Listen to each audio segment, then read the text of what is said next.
maybe because she's not real, they can afford to do something absolutely disgraceful with her image to really like reignite interest in the franchise again. You come full circle. Look at you. I've got in. Sit in this room for an hour and what happens? Hello!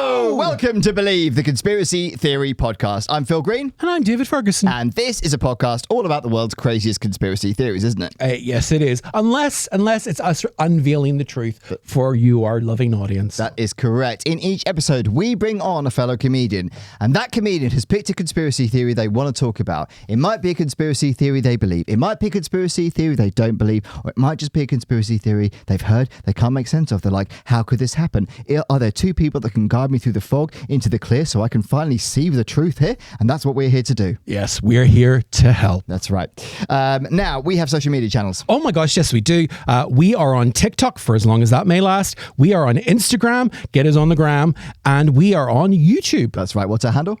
Believe Conspiracy Pod. That's where you can get in contact with us. Tell us what you think about the conspiracies we've been talking about. Like our photos, comment on it. We want to know your opinion, don't we? Oh, absolutely, absolutely. And also, we want you to get in contact if you've got the inside scoop on something, like you've talked to an angel, or you've seen an alien, or you worked in Area 51, or you're best friends with Sasquatch. We want you to get in contact and tell us. Yeah. Or if you just want to tell us the conspiracies you'd like us to talk about, yes, you can email us. BelieveConspiracyPod@gmail.com. let us know what you want us to talk about. We'll add those conspiracy theories to our list, and we will find a comedian that wants to talk about that conspiracy theory for you. Now, if you like this podcast, please give us a little 5-star rating. We're trying to build a little bit of a profile, and it really helps if you go online and give us a little 5-star rating, give us a little review.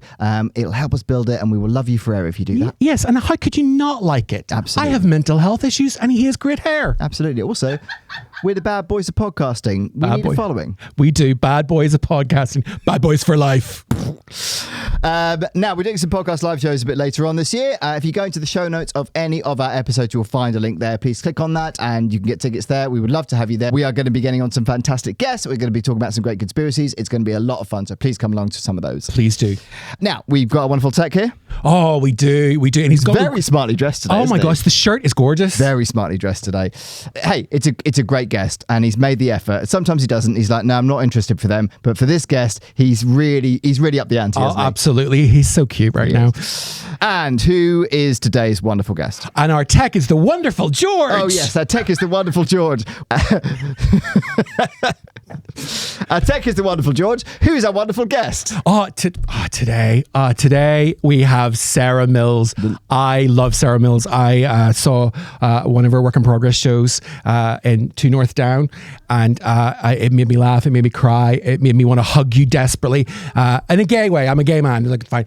And I'm very excited that she's here. She's a great guest. She's a fantastic comedian. We're very excited to have her on. Sarah is the winner of the BAFTA Roadcliffe Award for TV comedy. She's also been in Funny Women. She's listed as one of 2023's Disability Power 100. On TV, Sarah has been on The Last Leg, Stand Up to Cancer, Rosie Jones's Disability Extravaganza. She's written for Have I Got News for You, Horrible Histories, The Stand Up Show. She's just done loads of stuff. Oh, she's just brilliant. Hell of a CV.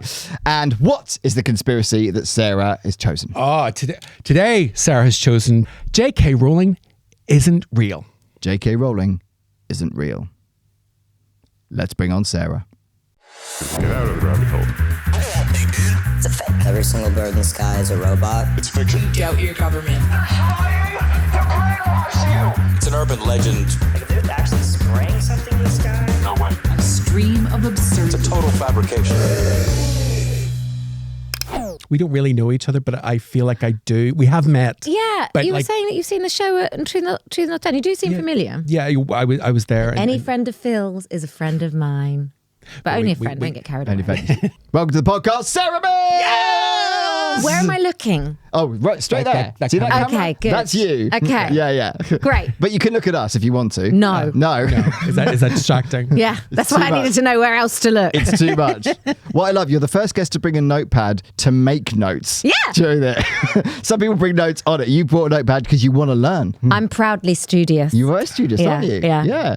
But also, I've got a head like a sieve, so I do just write shit down, and that's otherwise it just doesn't go anywhere. I've got notebooks upon notebooks in my house. At some point, they're going to be sold for millions. Do you ever go back into the notebooks though and actually do anything with the stuff? So, yes. I mean, the one thing I do, I also have a really big Google Doc. Don't want to brag, but I do. Big. And it has every piece of material I've ever written. So what I do sometimes do, if I do, like there's a particular comedy night called Alternative Comedy Memorial Society, I'll just turn up to that gig and say, what page of my joke document do you want me to read from today? And they'll go 37. And I'll tell like a terrible joke I wrote about like the kid from Glee that died like 15 years ago that I would get cancelled for in 2024, but it's safe. That's amazing. I don't know any comedian with that level of commitment to have a Google Doc of everything you've ever created. That's it's pure lazy. I just spat all over your table. That's all right. Yeah. Is that extra? Yeah. There's some people on YouTube that will like that. So I know. Yeah. That's for you. It's a very moist episode today. It's laziness really, because I just dump everything I ever think of there. But what it means is that every funny thought or thought that I've ever had that was funny is in this document. So every time I have a thought that I think is funny, I put it in this document. Well, Joan Rivers had a bureau of all her jokes and all her ideas, all documented and you have to. cross-pollinated. And the first joke she ever did on late night television, her big break, I can't remember what show it was. It's gone right out of my head. Because it's all David Letterman in my head. All the late night shows are David Letterman, but it's not. It's much earlier because it was the mid 60s. One of the first jokes she ever did on that show was also one of the last jokes she ever did. She always recycled, and so it's wonderful. I mean, it's Joan Rivers. She's a genius, but was a genius. We miss her. Yeah, because you could just if it's like you could just repurpose things if it's about a certain person. Yeah. But something similar's happened to somebody 20 years later. Yeah. It could just be repurposed, right? Yeah, she was always writing new material, always doing new stuff. So really, what you're saying is you're Joan Rivers, and I like that. Yeah, yeah. I am. You're the British Joan Rivers. Oh, that's fantastic. Yeah. Yeah. And that's how I've heard you referred to be honest. It's what everybody says about you. Can you re-record my intro and put that Yeah, we will in? do. And It's now the British Joan Rivers. You've been doing the Radio 4 thing. So yes, this week I've been writing for my Radio 4 show, which is coming up later in the year. What's it about? Are we allowed to know? I'm actually not sure if I am allowed to talk about it. When will this come out? This will come out September time, probably? Yeah, I'm actually not allowed to talk about it. Fuck. This is really exciting to me. I've never had a project that's been so big I'm not allowed to talk about it. Oh. It's a real anticlimax, that whole conversation now, isn't I'm it? sorry. It's the climax that keeps on giving. At some point in November, you'll all hear about it. Okay. Wonderful. It's very exciting. You've been on some good stuff, though. Yeah, I've just done... I've been doing a little bit of presenting for the BBC for a show called Morning Live, and I was on the stand-up sketch show as a reluctant guest at a sex party. Wow. That's the best guest to be. Yeah. Because, you're playing hard to get. Also, knowing you, I feel like that's a miscasting. I don't know, actually. It's weird because I've also been cast in the past as like the really prudish next door neighbour of a sex worker. So that's definitely not you. So that's good acting. I think I might be. I'd never find think- myself in a threesome. Do you know what I mean? Right, Apart okay. from now. Yay! Hey! That would be too much. It's just too. I just don't think I've got the energy to be sexually adventurous. I think that's really what it comes to. Do you know what I mean? I think Just there was a too time. tired. There was a time, that I could have done it, but I'm too old now, and I just want to sit with a nice book and a puzzle. So I think you've got the wrong idea of me. Okay, fine. You're right. I've projected an idea that was completely wrong, and I apologise for that. You sexualized me. Yes, I sexualised you. We brought a woman on, and we've sexualised her. Within 5 minutes. Middle-aged white men have brought a woman on their podcast and sexualised her within 5 minutes. It's I loved disgusting.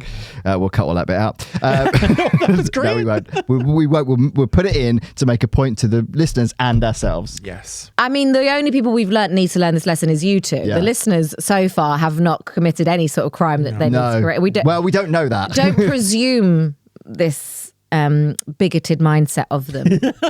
I don't think more highly of your listeners. We do think very highly of our listeners. And We your feel like we listeners? weeded out the crazies early on. We hope so, anyway. Yeah. Oh, that sounds terrible. I don't mind the crazies. No, that's They're because you're one of committed. them. But Yeah. Anyway, conspiracy theories. What are your thoughts on conspiracy theories, conspiracy theorists? Have you come across them? What do you feel about them when you hear a conspiracy theory? So I should have thought about this question before I came today, because I have some views which I don't think I should put out into the public sphere that could easily... Yeah, forget about those. What about the conspiracy theory stuff, though? Because I think that it's exciting to think about conspiracy theories in a way that people really want to believe in them. Yeah. But empirically speaking, and I know I'm the voice of dullness here, empirically speaking, like it's a case of Occam's razor, isn't it? Like the most likely explanation is always the most likely explanation. Like is always probably like, so I would love it if Paul McCartney had been replaced, but he won't. Oh, I think no. I do. We did an episode on I know, I saw it on your list. And I keep thinking about it and going, yeah, they replaced him. Definitely. I mean, I agree with you. But my question is, did you go to university? No, I didn't get programmed. Well, according to your CV, you did, but generally... Well, I mean, just because you went to university... I'm joking, by the way, that was doesn't- my questionable, that I've already got into a questionable territory. Well, I mean, There's a lot... Yeah, you're right. You could doesn't mean go to university that, that you know But I've stuff. read I knew a lot some of very books. stupid people at uni. Well, see, this is... So There's a lot of very stupid people in government. Yes. Yeah. So...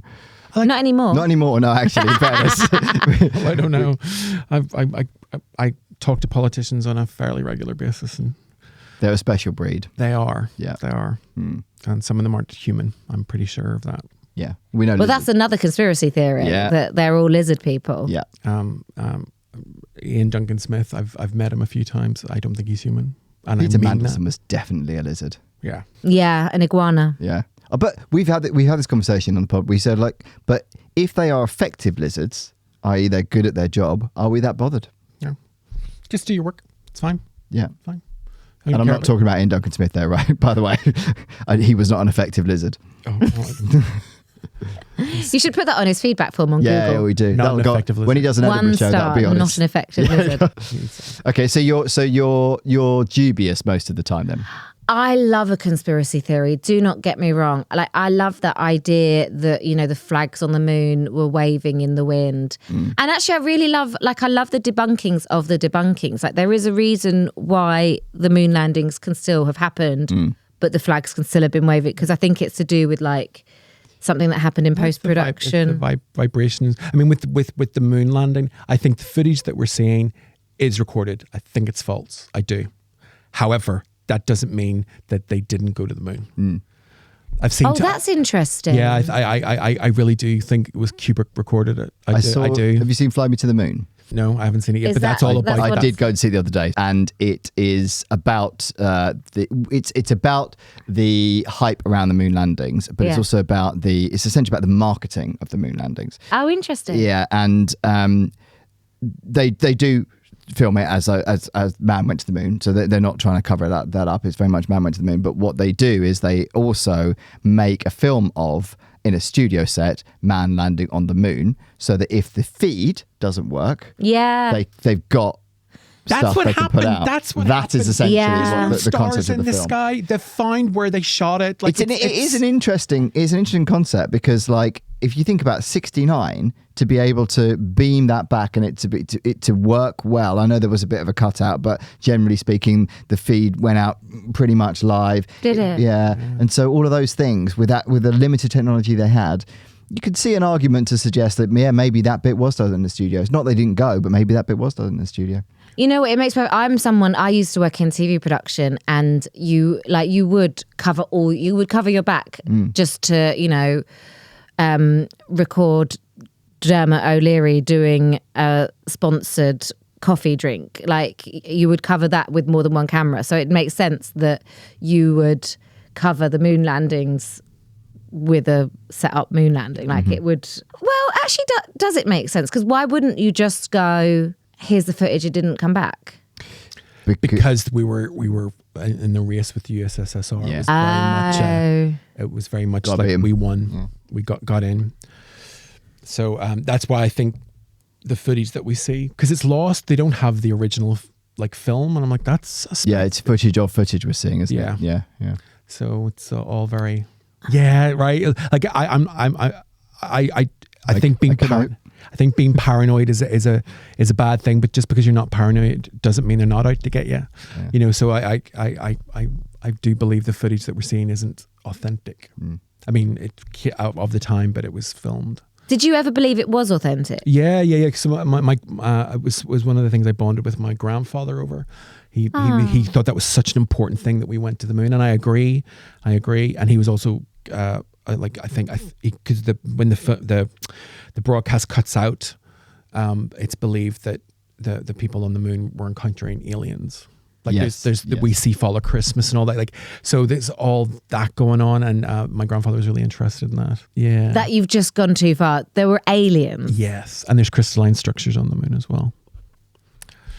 Yeah, that have changed. I think he's mental too. Don't worry. Yeah, I'm just saying. I was with you, but so you think that there were aliens on the moon?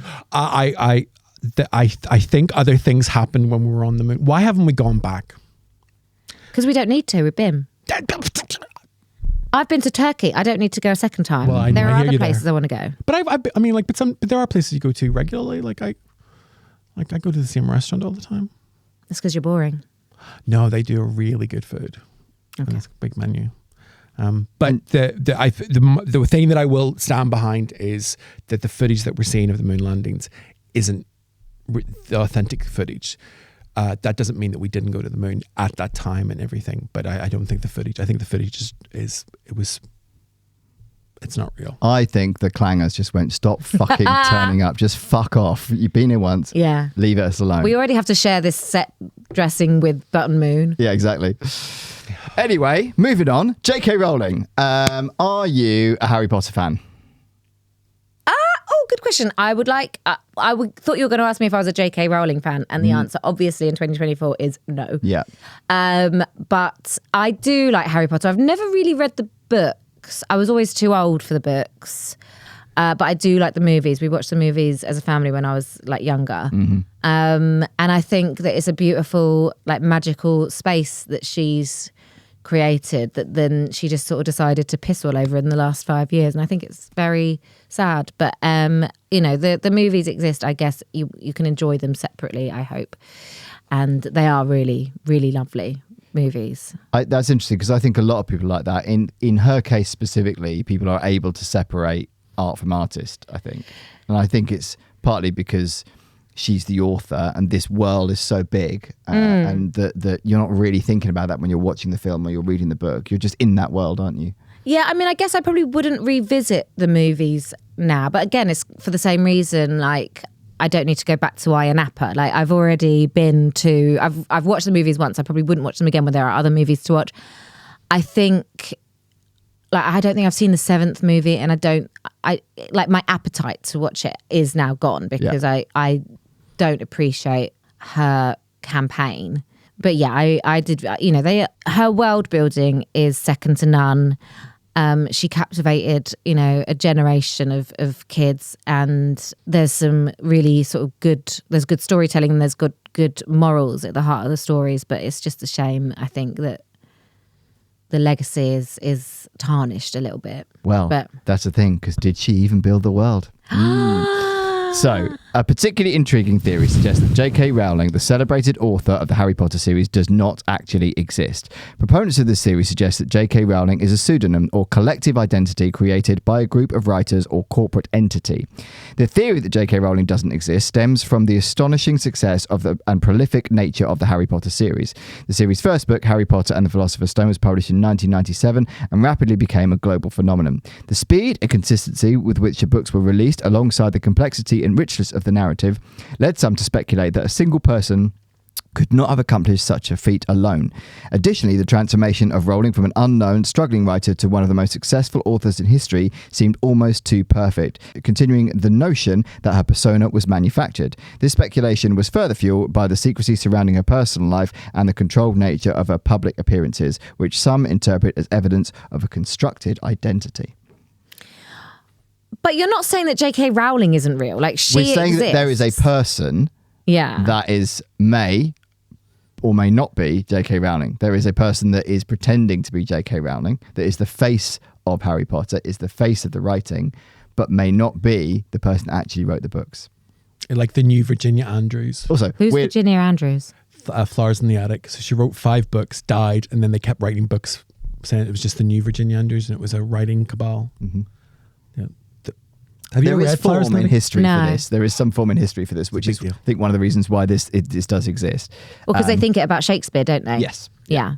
Yeah. Because, and the thing behind that is that the vocabulary used across all of his collected works is too big, realistically, for one person. Yeah. Also, style-wise, it's quite different between comedies and tragedies, and I think it's evident more in some than others. But that's one of the reasons why there is that theory. I'm of the opinion it was Edward de Vere, Mm-hmm. Who was that? A lot of people. 17th Earl of Oxford. Yeah. And he was known at the time to be the greatest writer of comedy, and yet his work doesn't exist. But he was renowned. That's cool. Yeah, so not all of Shakespeare, but a big part of it. And also there's the Queen Elizabeth wrote Shakespeare. Yeah. I love that. Francis Bacon, Yeah. Marlowe Kit Marlowe, sorry. Kit Marlowe, yeah. Yeah, like it could have been a collective. Yeah. Yeah. Exactly. And as it could be for this. So this is less actually about the writing style being inconsistent between books. It's more about the speed at which it was done. And it's also about, because she did go from being sort of a nobody to a very glamorous, kind of high profile. And I think what they're saying about the sort of public appearances, I mean, I would say less so in recent years, but if we forget about the last sort of 5-6 years or so. I can't, Phil. I know, but as much as you can, if you think about when she appeared, she rarely did interviews. She only really turns up for like the release of something sort of promoting the campaign. She's glammed up, which you would be obviously if you're promoting something that you're connected to. But I think the theory is that's all very, very manufactured, very, very staged, and that's kind of playing into this. But again, it's that plus the fact that she did knock him out pretty quickly.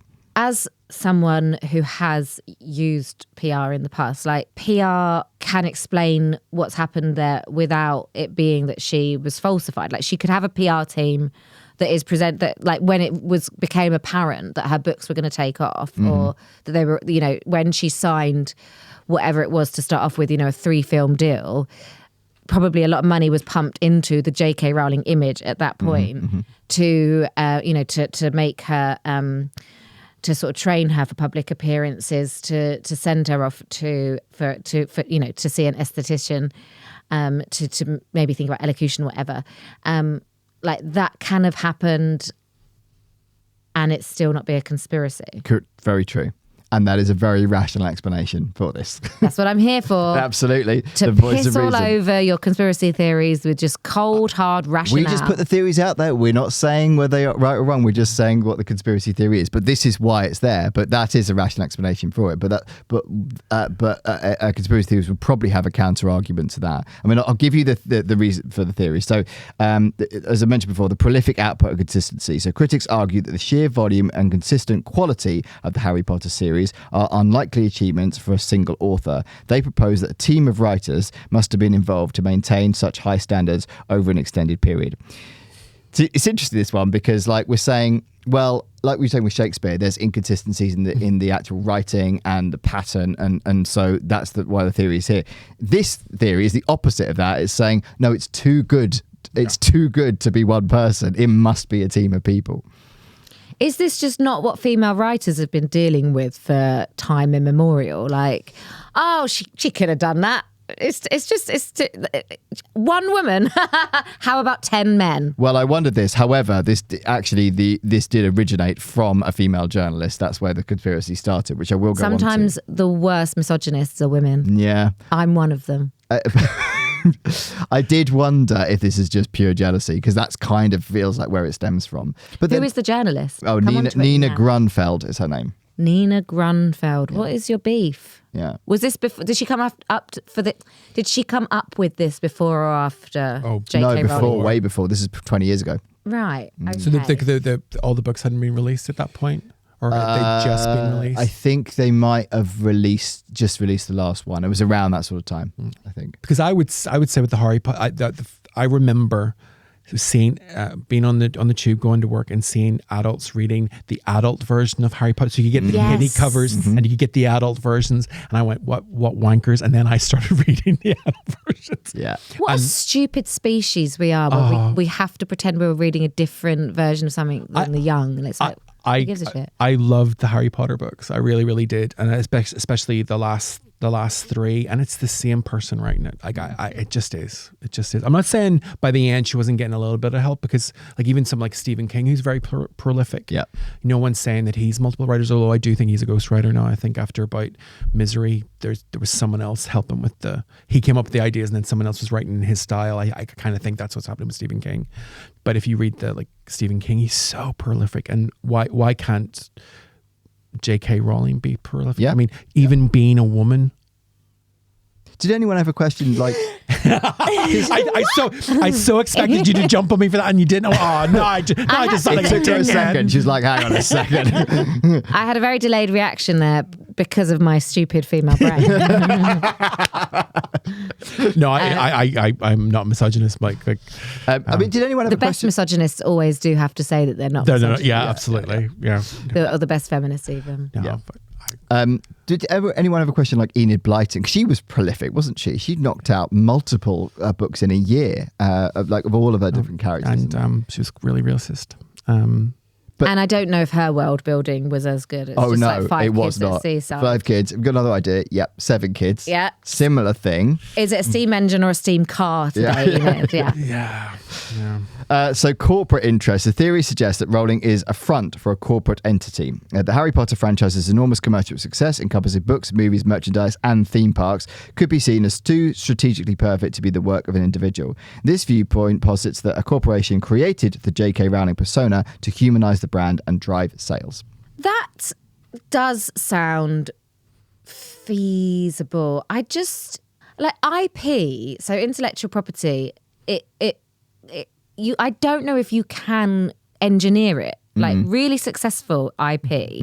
I think we know that you can't manufacture it. Yeah. Because the idea's got to come from someone at some point, right? So Yeah, and you've got to kind of fall in love with that person's vision. You know, I do think J.K. created what she created, and it just got a lot of money pumped into it very quickly because people obviously just clasped it to their collective bosoms and wanted more and more and more. And it just, you know, things do skyrocket like that. You know, it's the same with... it's the same. It was the same with like Disney. It was the same with the Tom Gates books.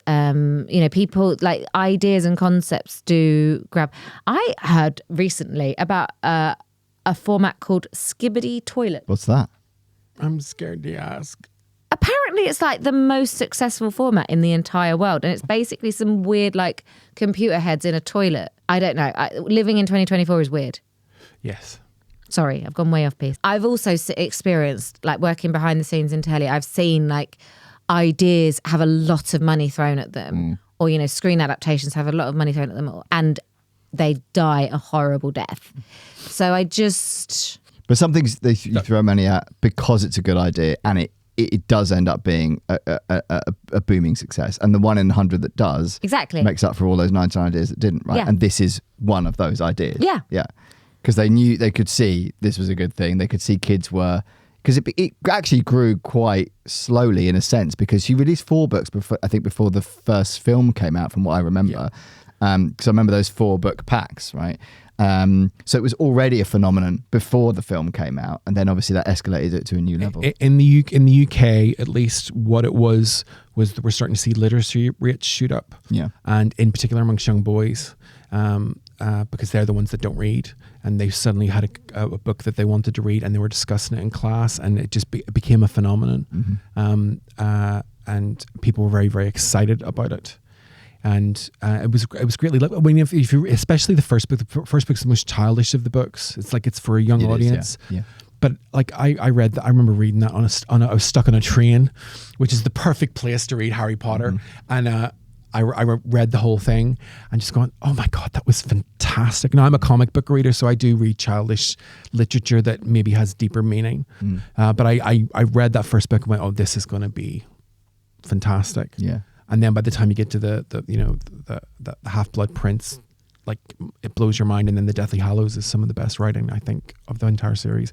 Anyway, I have trans friends. It does get darker as it goes on, but I think that's a sign of the readership getting older with the characters, and that was one of the reasons why it was so successful, because the people that were reading it at a certain age, the kids were aging with them, weren't they? And that was the beautiful thing about it. That was genius. Yeah, and again, that's not a sign of like someone manufacturing it and moving all the strings. It's a sign that J.K. Rowling, as well as being a great writer, was just smart and shrewd and had business acumen. Like, you know, you can have both those skills. It's I think we think that just because someone's good at one thing, they can't possibly manage the other thing. It's a very British thing, that idea there, isn't it? Yeah.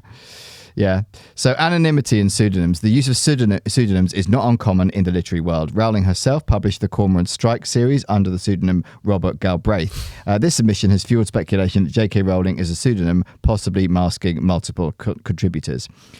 I mean, yes, possibly, but why would you use it for one set of books and not for another? Do you know what I mean? It doesn't. Well, Stephen King did this as well. Yeah, he did. The Richard Bachman books. Yeah. I mean, everyone knows that it was him, but he wanted to prove that once he had the bit of, because he was Stephen King was a phenomenon, and still is. Like, at that time, using a pseudonym was a lot easier to get away with. There was no internet. Right? There's no way of easily finding out who this person was. So it's much easier to remain anonymous or be a mysterious writer. It's almost impossible to do that in this day and age, surely. But she's never tried to say that there was a Robert Galbraith, has she? No, she hasn't. That's the thing. Whereas Stephen King really did want us to think that there was a separate writer. Yeah. Because the Bachman books are quite short, aren't they? Do you know what? It's a weird affectation to go, I'm going to get a pseudonym, but I'm also going to tell you it's me. It's like, all right, you're making it super overcomplicated. Initially, there was like 5 books. One of them, Fury, you can't get because it's about school shooting. And the best of the Bachman books is thinner. But I think you mean the Cormoran Strike books. Yeah, I'm talking about Cormoran Strike.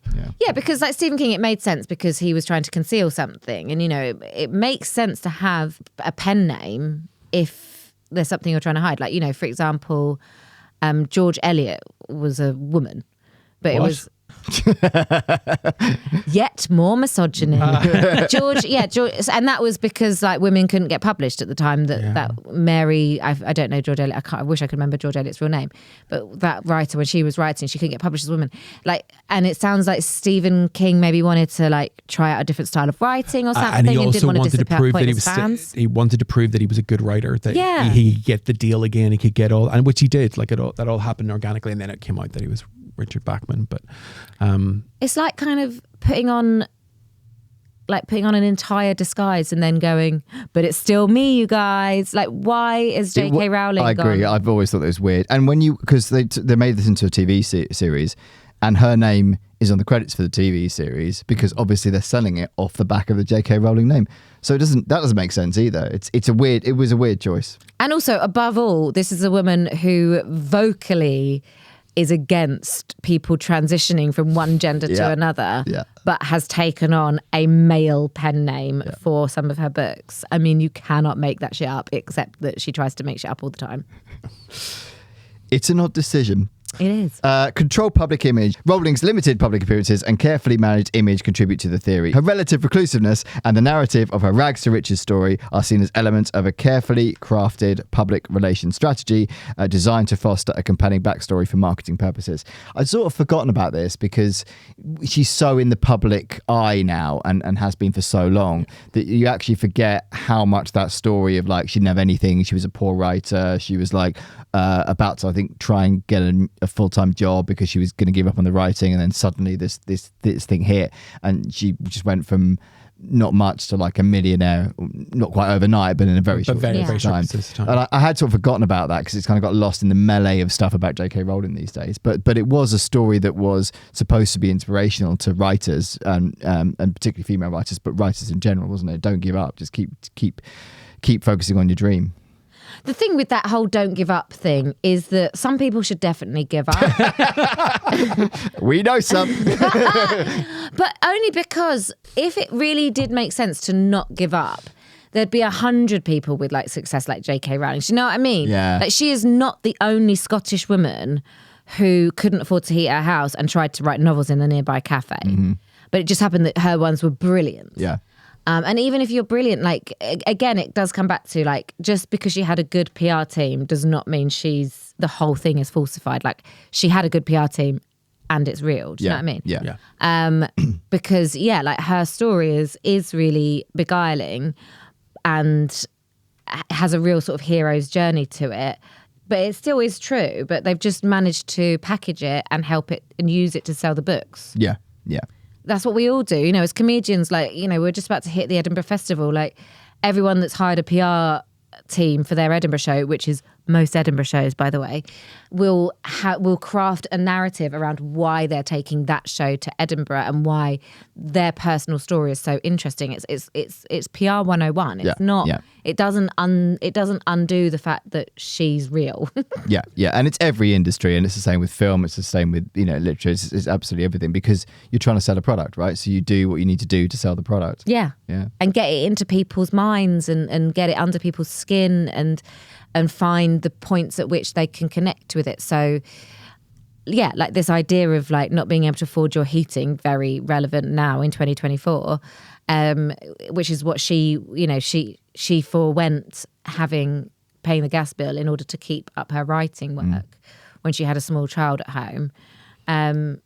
Like people want to hear those stories because they go, well, my life's shit right now, but maybe one day I'll get a 7-film deal and then become a bigot. In that order. It must be in that order. You've got to get that. I think that was on the list. That green 7-film deal, bigot. Yeah. But you have to get the 7 films. Life goals achieved. Yeah.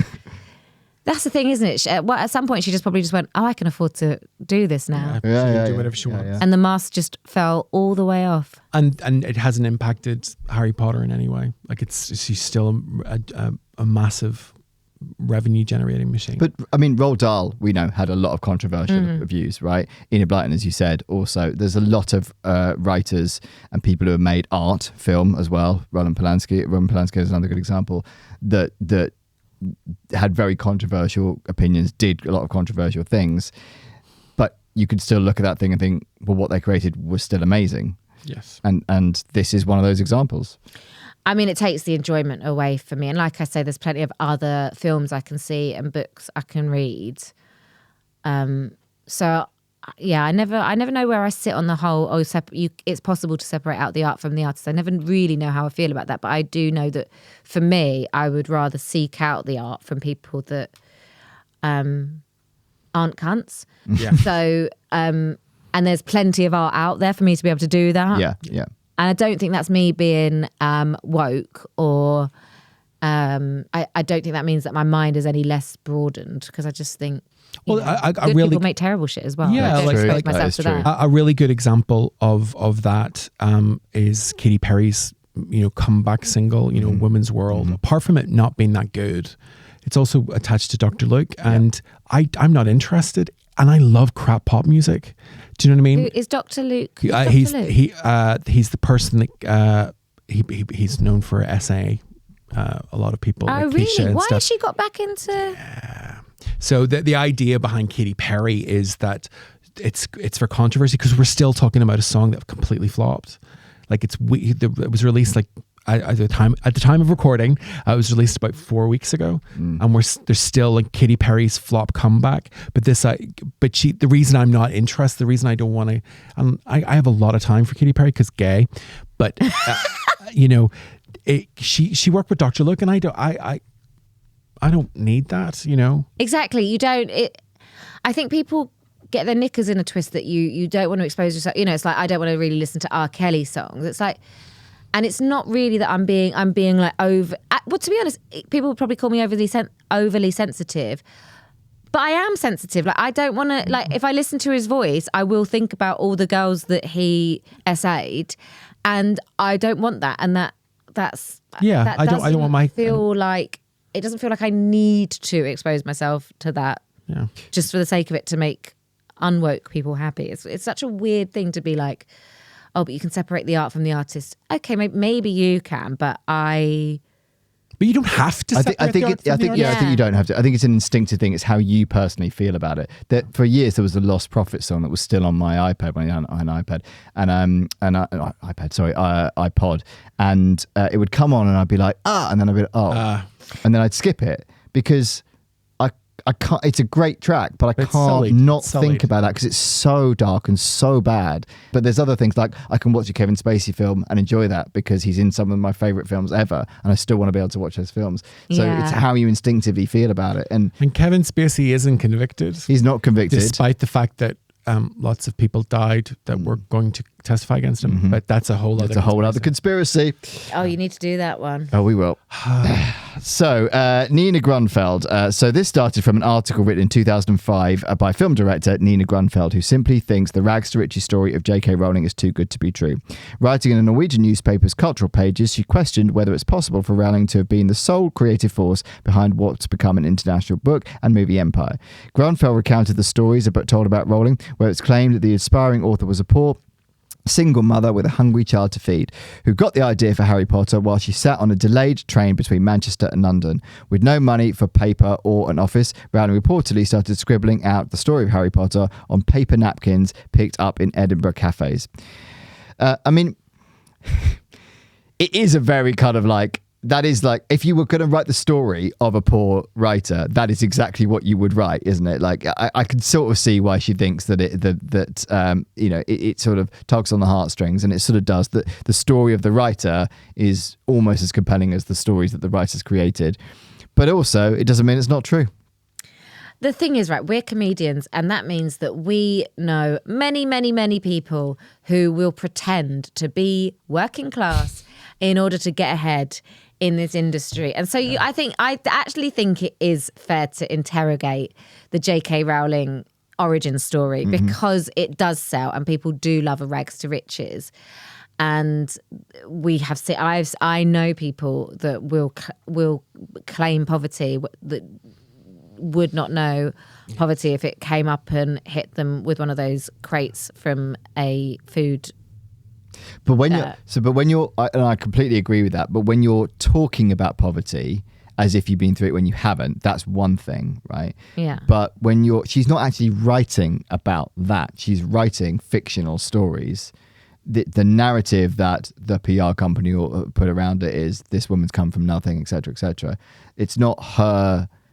Do you know what I mean? It's a slightly different thing. Whereas a comedian goes on stage pretending to be working class for the middle class is a slightly different thing. That's interesting. Yeah, it's one remove, isn't it, with JK? Yeah. But I just think if people are buying into the franchise because they think that she is a working class voice or a person from a very deprived background that deserves elevation, then there is something immoral going on there. I mean, it's not unlawful, but I'm given to being sympathetic to this viewpoint because where are the receipts? Give me the receipts that J.K. Rowling... And also, right, this is the thing I always think with the J.K. Rowling story. Like, she was supposed to be really poor, so she went and sat in a cafe to work. Like, I'm quite broke at the moment. I can never afford to go to cafes. Like, what...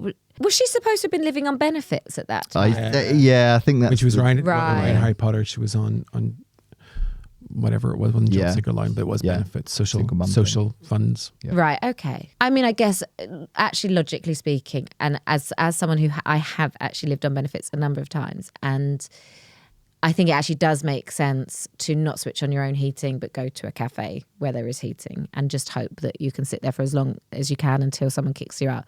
That actually does feel like a thing that does make sense. So I think people do that. Yeah. And I think that's something that's always been done. Yeah. Well, in some way, shape, or form, whether it's a cafe or whatever, or a pub or whatever. I was homeless for a while. It's a while ago now. I'm okay. Everything's fine. I'm doing a podcast. I wasn't going to offer to take you in. But I was homeless. I was straight homeless for a while, and I used to spend my days in a cafe, and they just let me. And don't get me wrong, I was polite and all that stuff. I wasn't in the way, but you can find places where you can just like sit, you know. Yeah. But do you think they knew that you were homeless? Oh, they knew because I told them. But Sometimes it's good just to lay it out. Be like, dude, this is the deal. Yeah, and I said, have look, a space. let me stay here for as long as if it's a problem, like, because I didn't want to cause anybody's hassle. And I didn't want to guilt any, because there is that sort of thing, like, oh, do we go over and say to him to move on? Is there any problems? Just let me, tell me. But it was all very, very good. I think they probably appreciated the honesty of it. Exactly. Yeah. And it was a weird time. But it was also somewhere to be hot. And I don't mean to make it all about me, but, I was homeless. Oh, don't worry. We're going back to the Nina Gruffeld. We who get it. Definitely hasn't You've just got had the beef. hardest time of everybody here. All right. Where's your witch book? We've said this before. You need to do a show about it, but also write a fucking book about it. Yeah, we'll get on that. Because Living through homelessness is an incredibly bankable story. Thank you. I know my first instinct should be like, that's so terrible, I'm so sorry. no, but I'm like, no. Look at her trying to commercialise it. This is what happened to J.K. But this, we all do this. We all do this. Something terrible happens, and there is, as a comedian, you're going, what's the Edinburgh show? This is going to make a great show. Yeah. And that has made my life so much better. Yeah. So it has. You've got an outlet. Yeah. I truly think I thought it within hours of being diagnosed with cancer. You're like, oh my God, this is so lucky. But like, talking about that, all the things you've done, like, the talking about it. And I mean, I said at the top of the show what a wanker.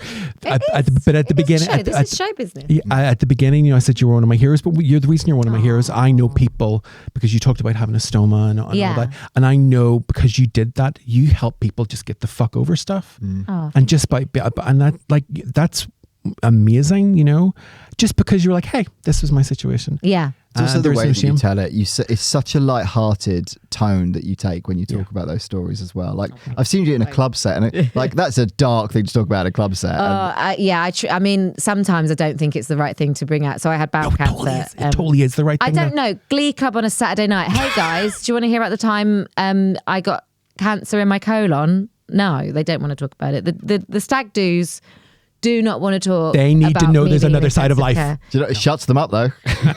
Yeah. No, I don't know. I've had people heckle me talking about bowel cancer on stage. Like I've had someone heckled me doing a preview. People are sorry awful. about that. Sorry about that. People are awful. No, I mean I can take it, but people are awful. Yeah. But you should. Thank you. That's very kind. And I think you could probably do a similar sort of, these are stories that need to be told. And you're right. Like people connect with it and they go, okay, well, I'm going through this now, or I know someone that's going through this, and there's this example of someone who's doing it and coping. You could probably do that for homeless people if you felt comfortable and if you felt like you could do it. I've definitely, I mean, Phil's been very supportive of that. I've come through it. It's just you can have a couple of jokes and then it becomes like, and then life was really hard, like I got pissed on when I was homeless, and I don't mean in a sexy way. I was sleeping rough and someone came along and deliberately pissed on me. People are awful, aren't they? And it was just like, Yeah, and that's really difficult to make funny because your mind goes to golden shower jokes, but at the same time, it also is it speaks to human depravity, and there's nothing that can really ameliorate that. Yeah, no, but... Anyway, moving on from you two and your fucking sob stories. The wonderful Phil Green, everybody. Phil Green, who quite literally cannot cry. Literally can't cry. He has a problem with his tear ducts, and it doesn't show, does it? He has a problem with his I feel heart. for you both, but it's not about you. Get the fuck up. No, I'm joking. I think you both have amazing stories. You should say, you should be like, cry me a river, because I can't. Yeah, I can't. One eye. Is one of your eyes working? One of my eyes works okay, yeah. So it's the right eye that I can't cry out of. That's so weird. It's not actually that unusual. I've discovered since talking about it on stage, people are like, see, you think you two have suffered. I can't cry out of one eye. But does that mean you cry doubly out of the other one? No, it's the same. I mean, I'm not a very emotional person, so I don't really cry much anyway. But if I did, it would just be it'd be very dramatic because it'd just be one single tear from one eye. Beautiful. Anyway, Grunfeld, go back to Nina Grunfeld, called it a fantastic story that gives hope, not least to single mothers around the world, as well as mothers with unrealized dreams and strong purchasing power. But can a person be so productive and commercially successful in the media industry where nothing is left to coincidence? It is possible that a person could write 6 thick books that are translated into 55 languages and sell more than 250 million copies in less than 10 years. It is probable the stories then get filmed and commercially exploited to the degree seen here without any well thought out strategy or highly professional players behind them. So, and then came Grunfeld's provocative question, is it possible that J.K. Rowling exists? Her own answer, well, who do they think they're kidding? Not me. It does smack of jealousy. I'm going to have to get you to read all that again because I'm really sorry. She basically is saying she doesn't think. I was going to try and style it out and then I was like, no, I'm just going to Yeah, it's fine. You need to write these things down. I'm so sorry. Yeah, I literally brought notes. This is what I'm saying. But not using the notebook. Okay, so basically what she's saying is I'm trying to be in the moment. She thinks that writing 6 thick books, well, it would be 7 actually, because this was in 2005 she was saying this, so the 7th one couldn't have been written by that point. But writing, let's say, 7 thick books, translated into 55 languages, sold more than 250 million copies in less than 10 years, it seems implausible, and also then got the film rights sold, commercially exploited to the degree that she did, without a well thought out strategy or highly professional players. That's what she's trying to say.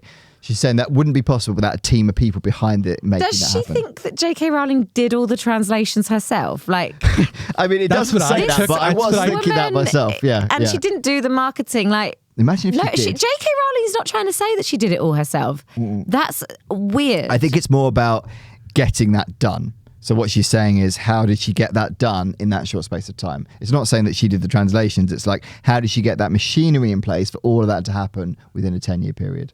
But as you said, working in TV, it's actually quite easy if people are behind the idea and want to throw money at it. Well, quite, and like, I work in really fucking. I worked in like really low budget television, but and there's still money. You know, people will still invest in ideas that they love, and machinery does spring up around.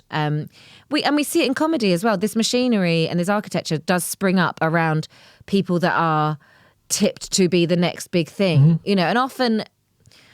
It's a weird like alchemy behind it, because sometimes it's like bigger powers that be go, right, this is the person who's going to be the next big thing. But it's like they decide it ahead of time, like, and then they tell the newspapers to report that, and then it becomes a self-fulfilling prophecy. Yeah. Like, this is how PR works. Yeah. I find it really weird that a journalist is pretending not to know that.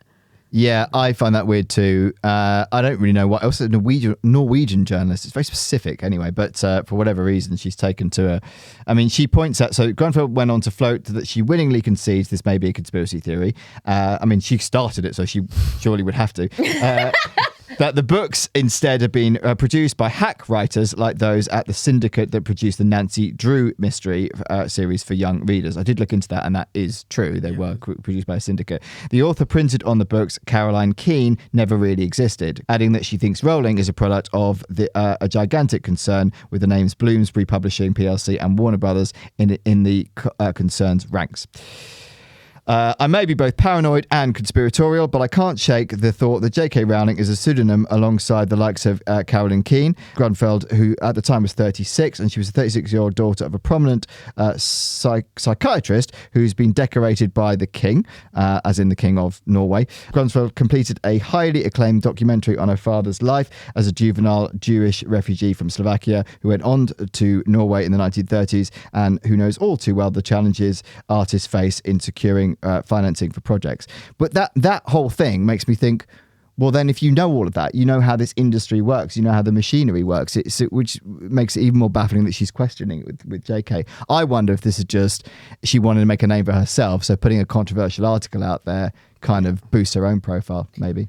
Well, babes, that's why I decided to do the J.K. Rowling episode of this podcast, because I was like, that's going to be the most controversial one. Damn right. Hello. Mm-hmm. Yeah, I think that's actually a really good theory that you've got there, that she it makes a name for herself to put this absolute buffoonery out into the public sphere.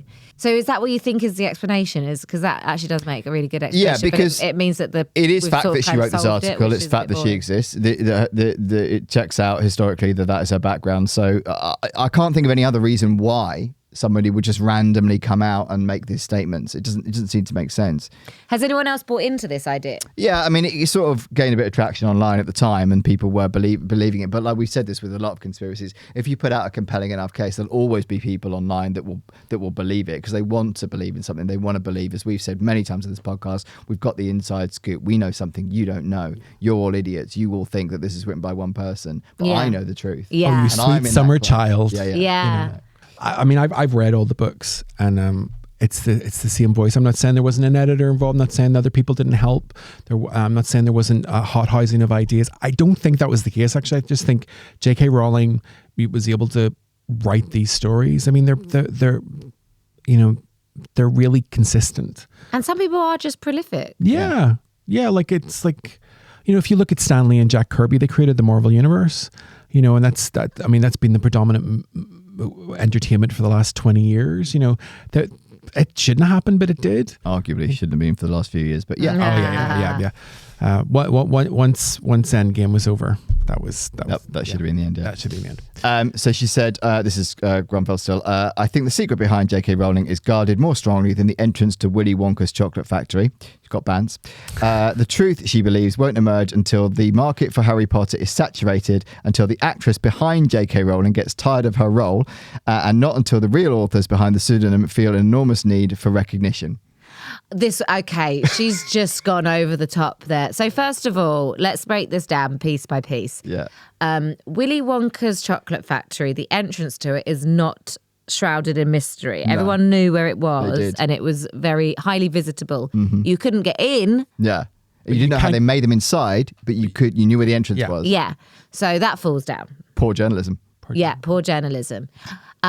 Secondly, could you what was the next thing that you said? Write these things down. Sorry.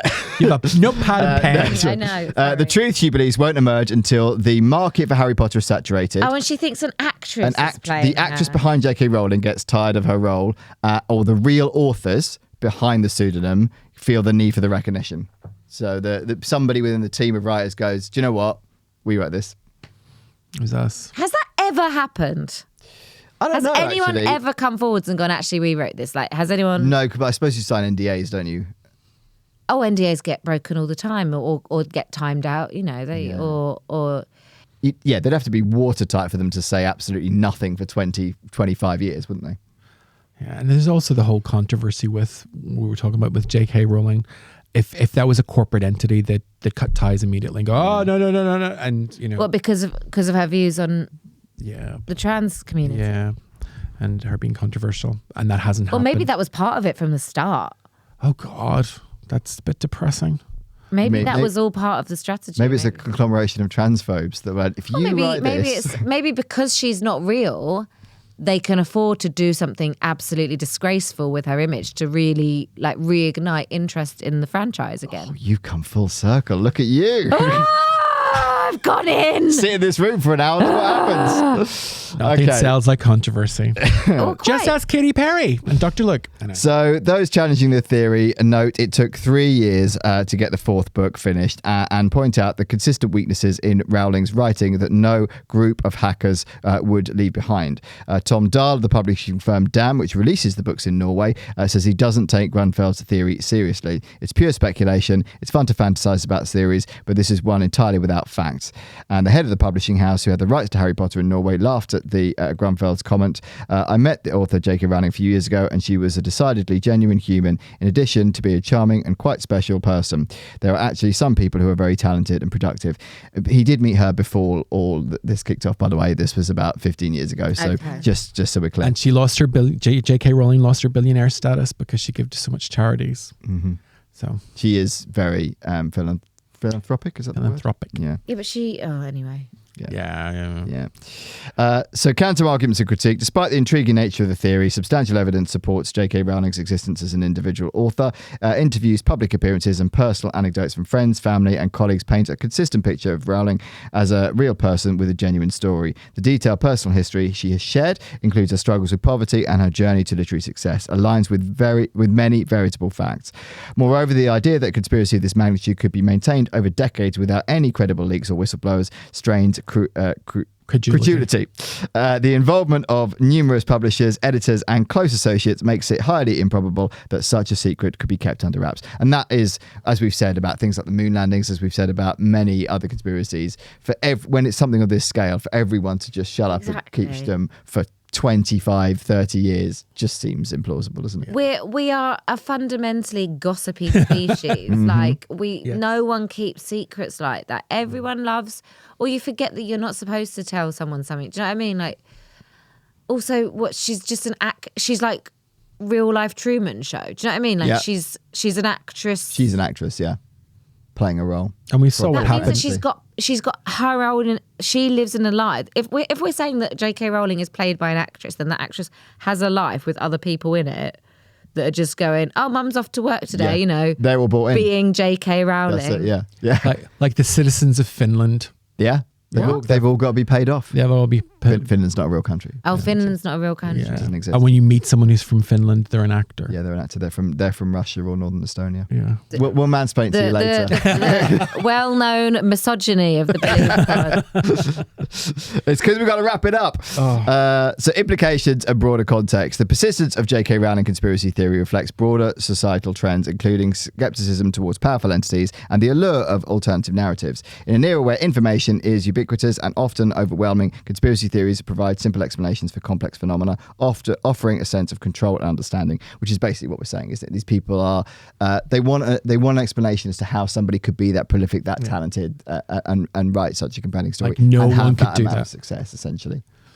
That's, as someone emphatically successful like myself, like it is possible, just that some people, I think you're right. I think it's jealousy, because it is possible to just be successful. Yeah.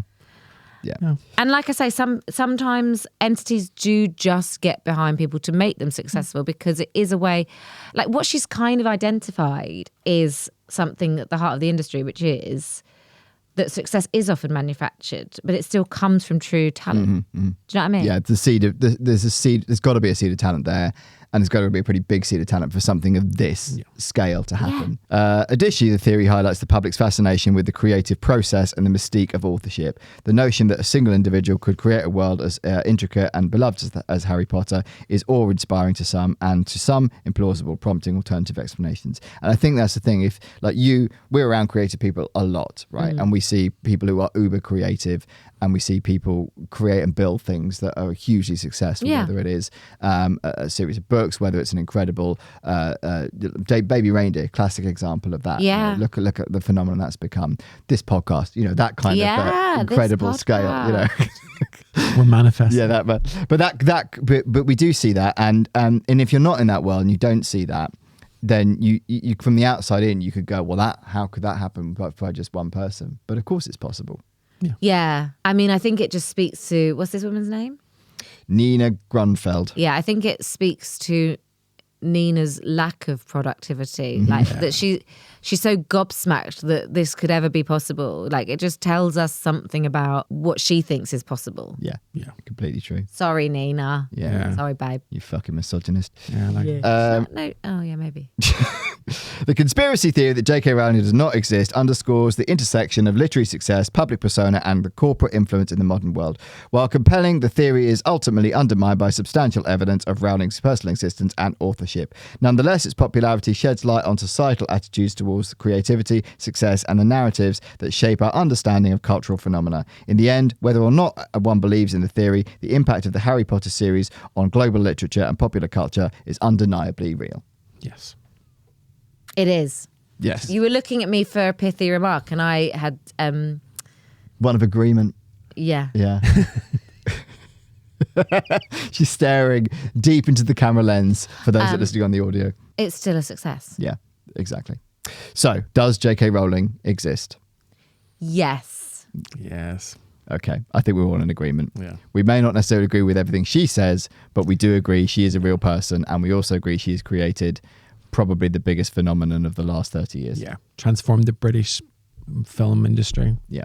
Transformed That's British true. publishing. Like, her saying to keep it British. Like I think it was I can't remember who, but she was approached. So if we can transplant it to America, and they're like, nope, needs to be British, needs to be all this. She was actually you're right. She was resolute on a lot of things that Warner Brothers wanted to do, wasn't she? Yeah. And as a result, the films are. Fantastic. Yeah, and these are things again that feed into the success of it. She knows what was needed. This is what I mean. Like, she was a great writer, and she had acumen, and she made really good choices, and she stuck to her guns. Like, this is what makes someone a creative success is those two things combined and more. Like, and it's wild to think that wasn't possible to achieve in one person. But yeah, like, people have really good. People who are good at like fighting their own corner are often quite successful, and it sounds like that's what she did. And because keeping it British, like that British flavour in all the films is a huge part of their marketability, and like Absolutely. but also their magic. Like, she's just good at what she does. Yeah. Fucking I don't bitch. think you could get that far and be that successful if you weren't. Sarah, would you like to look into this camera and tell people where they can find you, where they can follow you, everything you're doing apart from the Radio 4 thing that you're not allowed to talk about? You can find me in my house crying myself to sleep. No, I I'm do joking. that too. No, Not me though. I am on all your social media platforms at Sazzy Mills, SAZZYMILLS. I especially encourage people to follow me on Instagram. That's where I'm most active these days, but I am across every platform: TikTok, Twitter, Threads, Facebook, YouTube. And that's it. And yeah, do look out for my show that's going to be out later in the year. I'm really not sure if I'm allowed to speak about it or even say that I even have it in the first place. Just keep an eye on social media. Then you'll know when it's coming out. And what else? That's it. Come to my gigs. I perform live a lot, and it's nice when people are there to listen. Yes. And so it's not just me speaking into a void. And Sarah is an excellent comic. You will love seeing her live. She's fantastic. Would you like a Harry Potter joke to end the podcast? Oh, yes, please. Okay. How does Harry Potter get down a hill? I don't know. How does Harry Potter get down a hill? Walking J.K. Rowling. That's great. Ah? I didn't laugh, No. but it was I great. did. But structurally, it's good. Did you write that? No, of course not. Who wrote it? I don't know. Someone on the internet. Plagiarism. Yeah. We do crappy jokes at the end because we're That such you good- don't write. Yeah, we're getting from the such good internet. comedians. I can't write crap jokes. That's the problem. So I'll have to get them off the You internet. only write excellent. That's jokes. right. Yeah.